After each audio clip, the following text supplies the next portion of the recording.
Well, good morning. How are you all today? Sun's just rising over the foothills and I'm off for another adventure. Gonna head south to Pincher Creek area, West Castle in particular, and I'm gonna put in a few hours of fishing and get some exercise. Come along for the ride.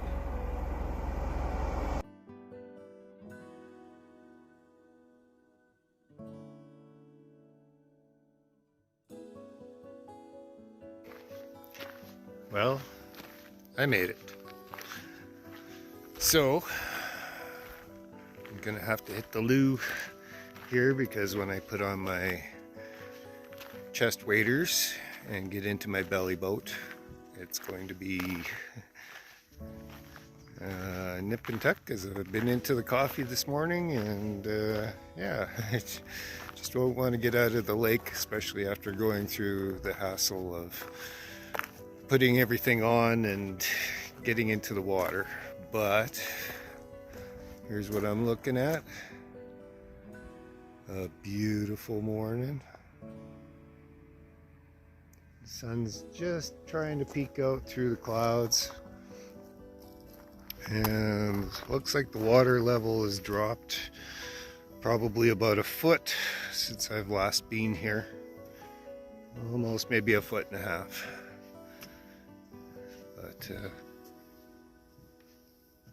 it's a very calm, quiet morning. And a bit cooler too. It's only about plus 10. It was down to plus 4, but yeah, it should be a good day. Looks like the water's really nice.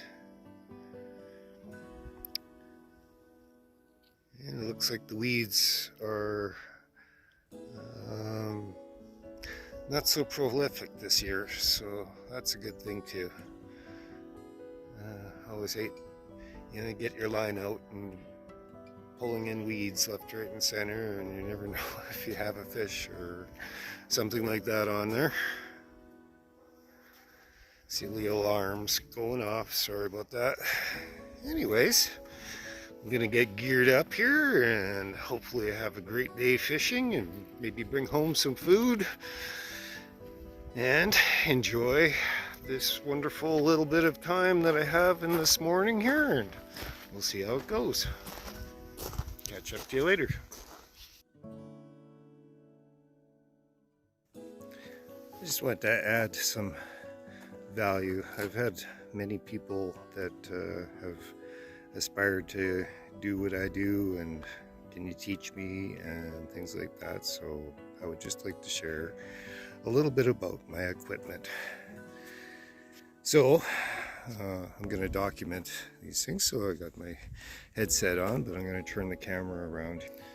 So this is my what they call a belly boat. It's a flotation device. The thing that I like about this in particular model is that there's 3 different bladders that are in these cases that are quite easy to inflate, and I carry, if I can get it out, get the zipper open.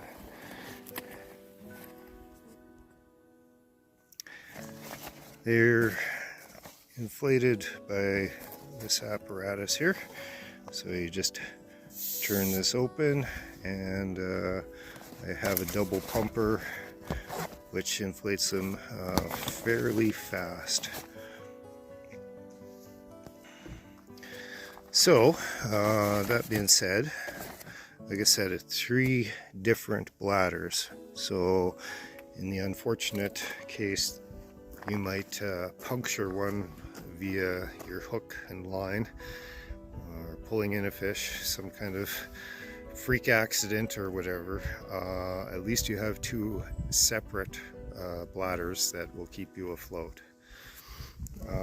It's always recommended and enforced by law that your floats is actually a flotation device. So in this case, these are padded with separate, not inflatable but foam pieces. It's an approved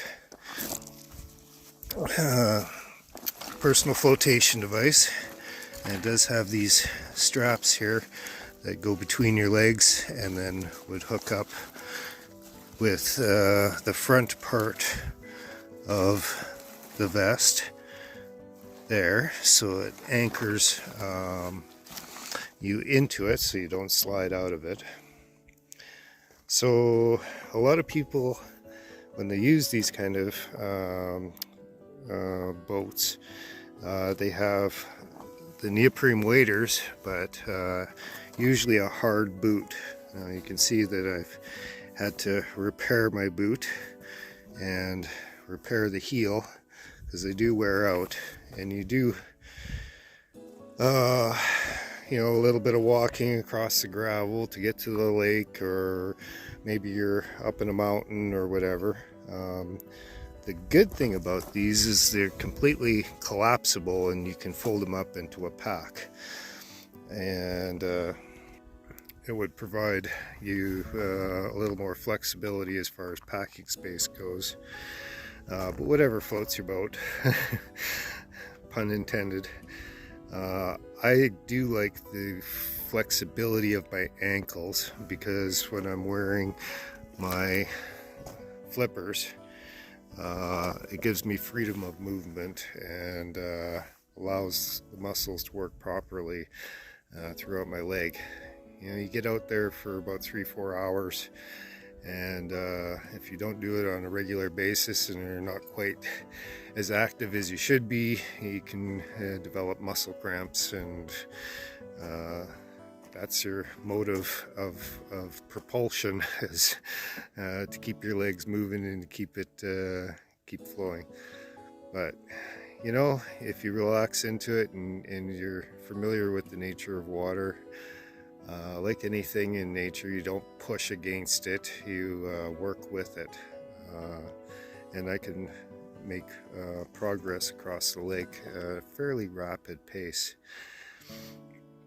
The other nice thing about this boat, as opposed to other models, is where you sit, it has a saddle in there. There's no center strap to go between your legs, which is okay in certain circumstances. If you had a strap going across there, it would prevent you from kind of sliding down and getting too low in the water, which I've had on occasion, especially in windy conditions, where water will actually go back into my back and give me a little goose down my back to let me know I'm slouching. But you know, it's not the tool, it's the fool, right? So the other nice thing that I really like about this model in particular, not only that it's not so expensive, but it actually a cup holder as well. So with my nice compartments that hold my fishing supplies, provisions like snacks and water and things like that. There's my pumper. Also, if I need to, and especially when you pump it up, you shouldn't overinflate, because you may rupture things, especially if they're getting older.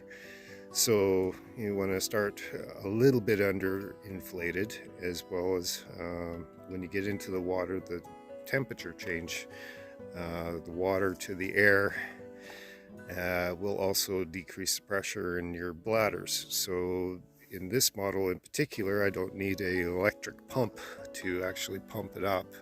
I can just lean over and you know, top up the volume and make it taunt.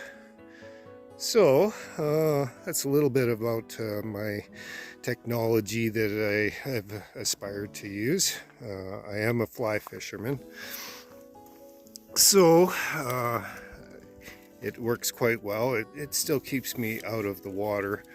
There's other models that will enable you to sit up on chairs and things like that. But the higher you are up on the water, if there's a wind or a breeze, you tend to become a sail. And so, you know, if you want the exercise and fight against the wind and fight against the water and so on, well, each to their own, right? This is what works for me, and I've been using it for years and years. I've been keeping up maintenance and so on. I did actually split one of the sides of the inside because I overinflated it, but a little bit of handy sewing work and so on, and she's keeping on going. The other thing that I'd like to mention is that these bladders, well, it's underneath, but they do have a zipper, so you can actually take them out. So nowadays, and it's also a evolving form of respect for the environment, respect for your equipment. You don't want to really cross-contaminate between bodies of water. There's checkpoints in Alberta when you're going from BC to Alberta to make sure that all your equipment is dry and sanitized. There's invasive species that have been transferred from lake to lake via introduction from wildlife as well as human activity, and so if you're going to transfer lakes, this model in particular, you're able to take out the bladders, which should be able to on any of these models of belly boats, and just, you know, wipe it down. You got a light bleach solution or something that's going to kill bacteria and algae and things like that. It really goes a long ways to preserve our habitats and our environment. So here comes the struggle of getting into the neoprene waders. Like I said, there's many different varieties out there. This is what works for me in particular with the flexible non-booted types, and I do have river boots.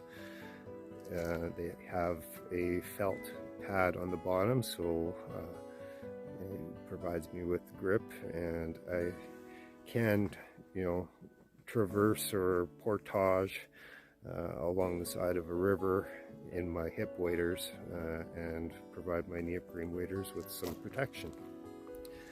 If you do have to repair your neoprene, there's a special neoprene type of silicone. So this is a non-alcohol based or solvent based silicone, so it doesn't eat the neoprene, and you can apply it, give it a few hours to dry, and it lasts forever. You can repair, you know, minor tears and things like that with it. If you need to, you know, maybe keep a sewing kit on you, and you know, you hate to interrupt your day with, oh gee, I put a big hole in my thing. Well, you can either use them, I guess, and get wet, and that depends on the temperature of the water, if you're comfortable with that or not. I've done all kinds of crazy things. I had my flippers, the strap that goes around the heel was deteriorated and it snapped on me. So I've made do with rope and things like that, and due to proper knot tying and that, it worked out quite well. I was still able to use my flippers. And in other cases, one time I actually forgot my flippers, so I have no means of really propelling myself, and my friend and I were got an early start in the morning. It was a long trip home to get my flippers, so I made do with actually 4 arrows and duct tape. So I made flippers out of 2 arrows like this on either side of my foot, and I just duct taped across and around my foot and so on. A little bit of a different technique with that because there was no flexibility this way, but if I brought my foot back and then dug in and pushed forward and lifted my foot, worked out well, caught lots of fish. A little different muscle group that I got to use that day, so I wasn't exactly as fast as I normally am, but still had a great time, and a little bit of ingenuity just added to the adventure. So I hope I am adding a little value to this video for you, whoever may be watching. If you're a first time getting out there and are interested in fishing in that, I highly recommend this type of fishing. It's very compact, very economical to get into, all the pieces of equipment. There's good safety. You're really melding yourself with the environment, and you can become quite stealthy on the water. And yeah, I just thought I'd share that with you, and hope that it inspires people to kind of get out there and get something going. And if you're an avid boater in that, and you're kind of restricted in these days from using motors and so on, or hate dealing with dead batteries and you're down the lake and have to paddle quite a bit, you're under your own power and you can go wherever you want in any kind of condition. Just not really recommended for moving water. So if you're on rivers and things like that, I'd definitely recommend something that you can steer and so on, but there's all kinds of things available. Do your research. So now it's time to get out on the water. Catch up to you later. Well, I'm just about geared up. I'm sitting on the dock here, putting on my flippers. And call me simple, don't care. The thing that really made my childhood such a wonderful thing, especially through the trauma of my parents getting divorced, not being very apt at school and things like that, is my grandparents took the time to take me out and just share their wisdom and knowledge and let me play in the woods. Let me play alongside the lake, which of course led me to learning how to swim, discovering all the creatures, and inspiring me to really be one with my environment. And so one of my big things that sometimes got me into trouble was I loved catching frogs when I was a kid, and it still just tickles me pink when I see frogs. It just brings me back to being 3, 5 years old, 8 years old, things like that. It's built tons of memories. So as I'm sitting here putting my flippers on and just trying to make sure that they're on right and that, I noticed something crawling at my feet, and I'm so grateful that I didn't actually step on them. But here, maybe I'll turn the camera around. So he just went underneath my flipper.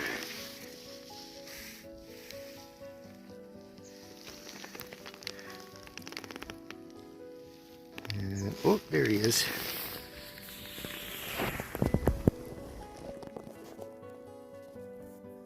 Just a little tiny guy. Right there. Isn't that cute?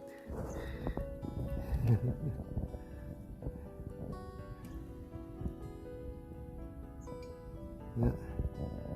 So I don't think he's a frog per se, but I think he might be just actually a baby toad. I could be wrong. I'll try to get in on him really close. Sorry for scaring you, buddy. But yeah, look at that, eh? So cute.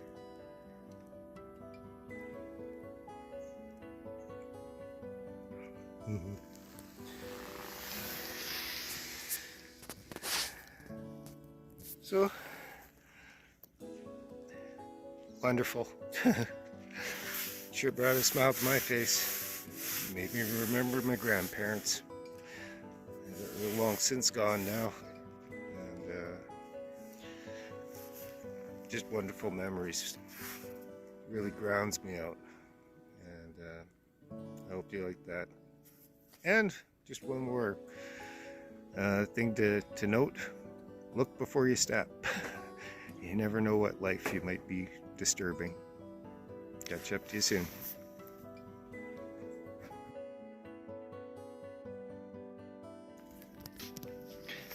So I had to pick him up because he was just in the way. He was going to get squashed. And I studied his toes. There's no webbed feet, so that's actually a baby toad.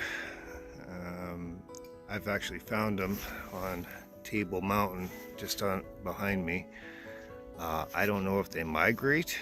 Maybe they mate down here and then make the big trek all the way up the mountain. I've seen like huge ones up there, and yeah, no webbed feet on those guys. Kind of look warty and things like that. Tend to like to pee on you if you pick them up.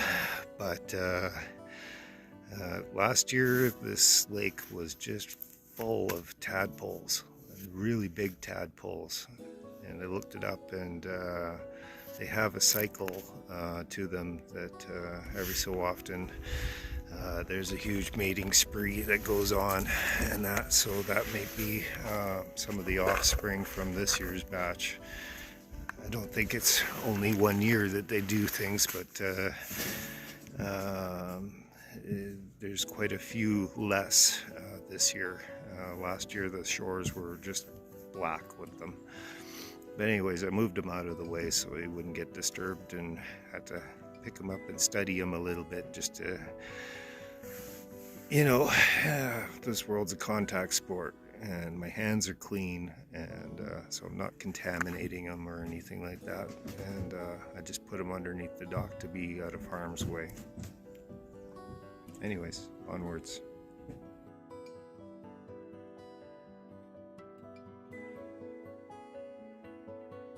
Well, my head camera's dead.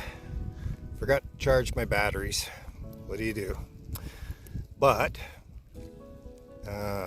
really hard to hold my phone and do a videotape of me actually catching one. But here's number one. See that? Just a little guy. But yay, number one. So I'm gonna try to revive him here. I think he's just about ready to go.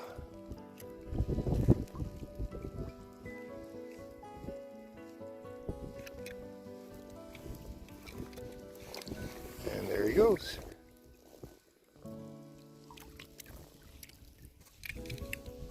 Too small.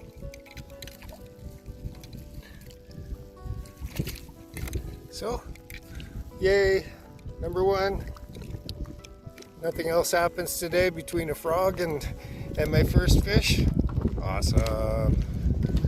Lots of fun.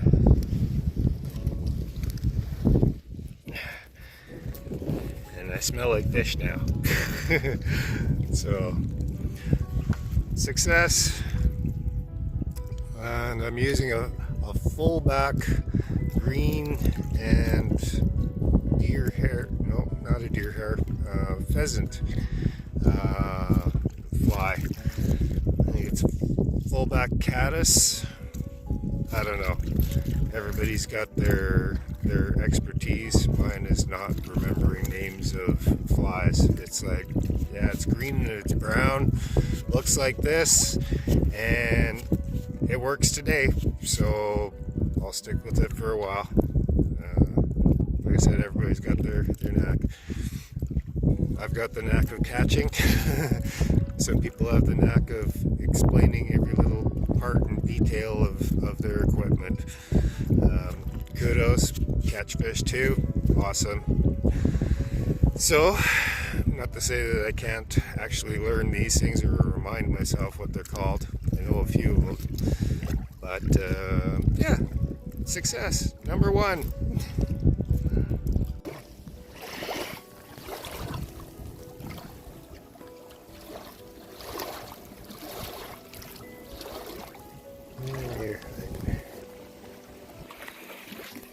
Well, it's gotten pretty choppy out there. The wind's picked up. And it's cold. So, I don't know if I'm gonna go out anymore. Of course, true to form, got my first catch on video and had a second one on, and I thought I was videoing it, but apparently not. Apparently I turned on my camera thinking that I'm turning it off and stuck it in my bag and got 2 minutes of video of my camera in the bag. So, what do you do? Anyway, I'm gonna hang out for a little while here and not fight the wind, but yeah, that might be it for the day. A couple hours on the lake, a couple of fish, and yeah, it's just a cold wind and some white caps now, which is kind of typical for this lake during the middle of the day. We're just after noon here, so I wasn't intending on spending all day out here, but we'll see. I'll feel it out for a while, and if I get more video of me catching fish, great, and if not, well, that's okay. Got about a 2-hour drive home, so, and I'd like to be home for supper, but we'll see how it goes. There's still people unloading boats, as you can see, so there might be hope. I'll check the weather forecast and see what's going on. Catch up to you later or on the next one. We'll see. Well, that's it. I'm done. It's been a day. Probably still have, what, maybe,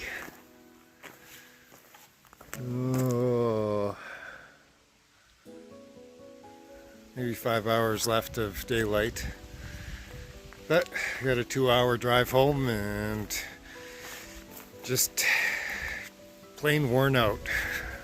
It's pretty windy from about noon on, and I just needed to come in and take a couple of bathroom breaks and all that jazz. Didn't really catch much afternoon, and that's typical of the way things go here. It seems like first thing in the morning, or maybe the last hour or two of daylight, if it's nice and calm, is a great time. But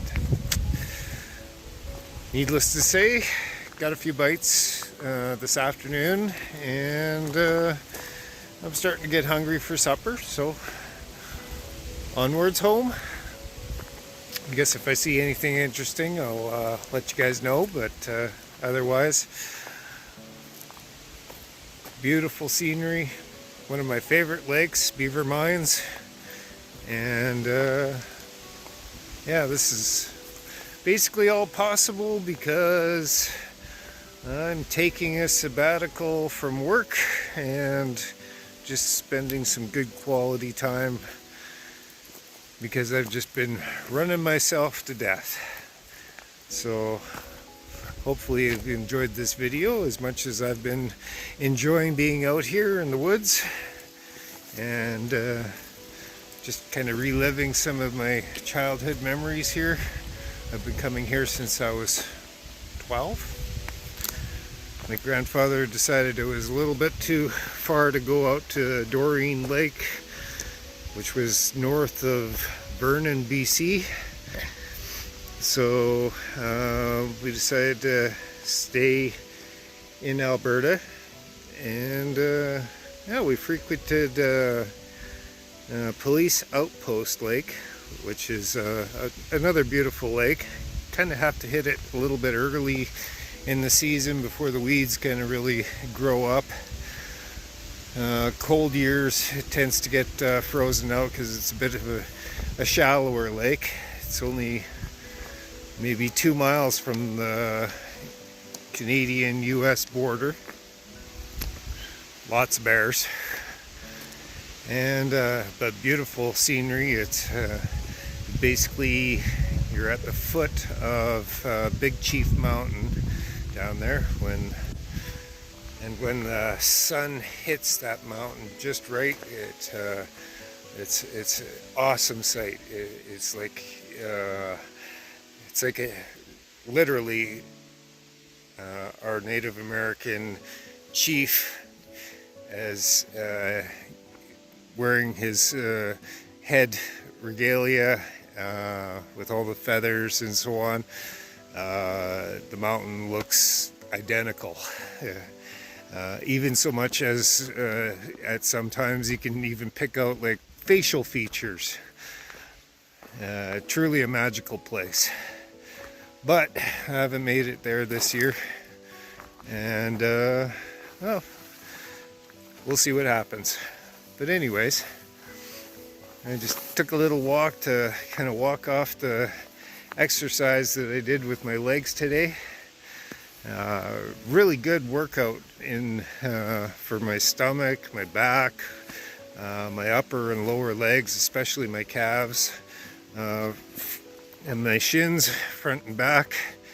Definitely, 4 hours of paddling at a time, or as long as my bladder will hold out.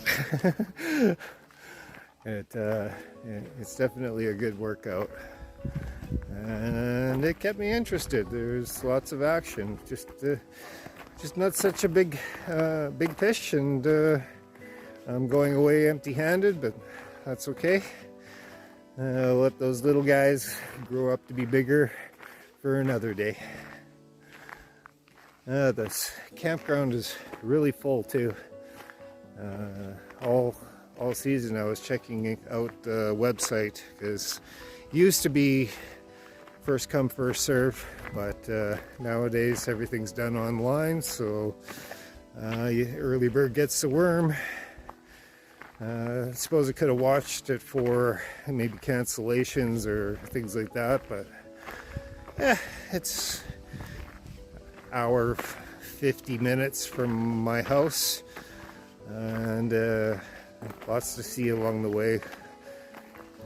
Most of the time I'm looking at elk crossing the road, or beside the road, or moose or bear or whatever. Well, it's been a real slow year for seeing bears this year. Anyways, hope you enjoyed the video, and hope you're having a great day. Maybe you learned something a little bit about my setup, and maybe got the juices rolling as far as inspiration goes to possibly get your own kit if you're not set up, and grab a family member. If you're my age, definitely grab some of those youngsters and get them out there.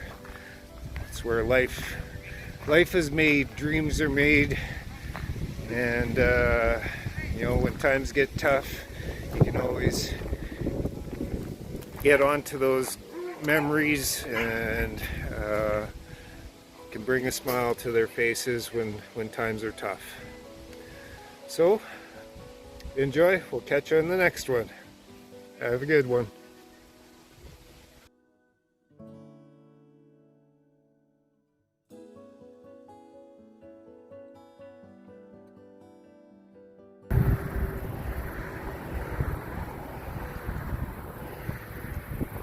Well, there's something to see.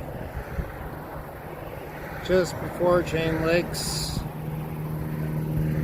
on the south end, we've got a herd of elk grazing across leased land here. I don't see any bulls, but I believe these cows had a bunch of young ones earlier that I had done some videotaping of. I can gently move it over.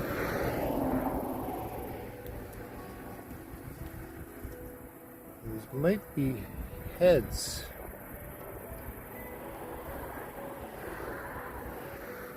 I'm gonna zoom in a bit. Yep, sure enough, they're all bedded down. Look at them all. Just everywhere.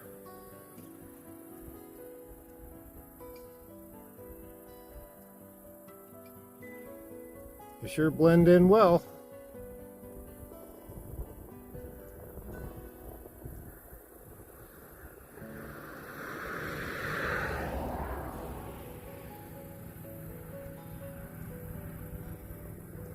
The camera wants to focus on the weeds in front. But yeah, those are all elk.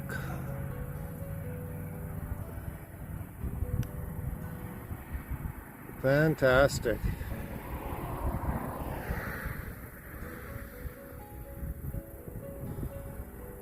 Well, thought I'd show you guys that.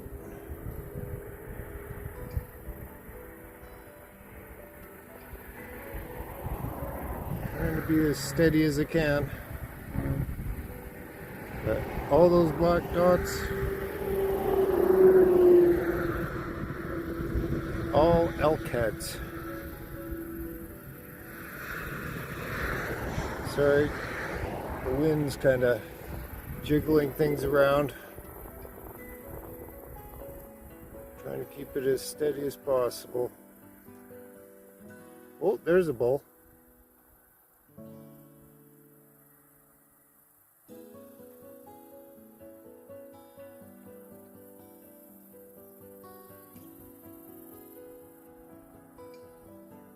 The weed just happens to be right in the way. Zoom back out.